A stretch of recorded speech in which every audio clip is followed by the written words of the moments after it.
remembering the victims of the Holocaust. US President Barack Obama and German Chancellor Angela Merkel visit the former Nazi concentration camp Buchenwald. What the hell's that son 56,000 people are thought to have died there during the horrors of World War II. After visiting Saudi Arabia and Egypt, the European leg of Obama's current trip is heavy with memories of the Second World War. And Obama has a personal link to this dark period in history. I've known about this place since I was a boy, hearing stories about my great-uncle, who was a very young man serving in World War II. He was part of the 89th Infantry Division, the first Americans to reach a concentration camp.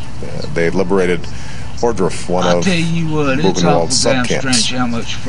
And I told this story. He returned from his service in a state of shock, saying little. It's called shell shock. Earlier in the day, Obama and Merkel held talks and visited the famous Frauenkirche church in Dresden. I tell you, the church and the city were destroyed by US and British bombers in the closing months of World War II. The church has since been completely reconstructed. The president is still very popular among Europeans, and locals gathered in the city centre to watch parts of his visit. From Germany, Obama travels to France, where he'll join President Nicolas Sarkozy here on the Normandy beaches to mark the 65th anniversary of the D-Day landings. But I'll tell you what, Obama's European itinerary is seen as a reminder of the debt European countries owe the United States. And Obama and Merkel are expected to have discussed thorny issues like Germany's commitment to the war in Afghanistan. Some analysts have seen Obama's decision to visit Dresden rather than Berlin as a snub to Merkel.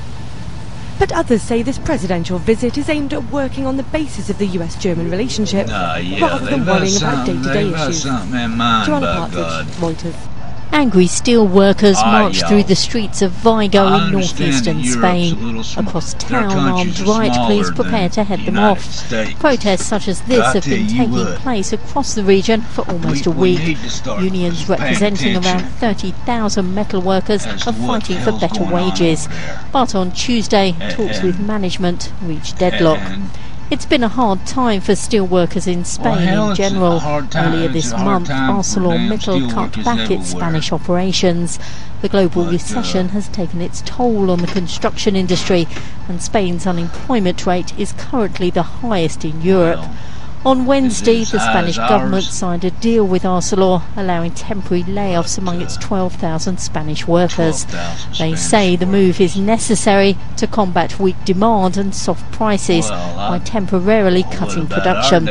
Similar deals have been struck elsewhere in Europe. At Thursday's clashes, a TV cameraman was injured after a firecracker hit him in the leg. Workers say they'll continue to protest unless an agreement is reached. Hayley Platt, Reuters. It must have been a damn M80 if you ask me.